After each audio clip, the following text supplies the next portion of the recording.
How to delete all calendar events from iPhone. Hey everyone, welcome back to our channel. In this video I will guide you on how you can delete all calendar events from iPhone, so make sure to watch the video till the end. If you want to delete all the calendar events on iPhone, whenever you open the calendar app, let's say you might have many of the events added on over here as well. So once you've added a certain event here, you would like to delete these events from the calendar app.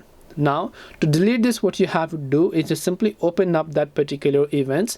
Once you open up that event, right at the bottom you'll find an option that says delete event. So tap on delete event option, tap the delete button, and then once done, that event is going to get deleted.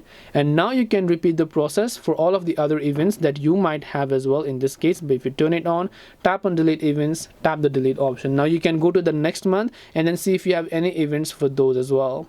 And this way you should be able to delete all calendar events from iPhone. Hope this video was very helpful. If you have any questions, feel free to leave them down. Thank you for watching and see you in the next video.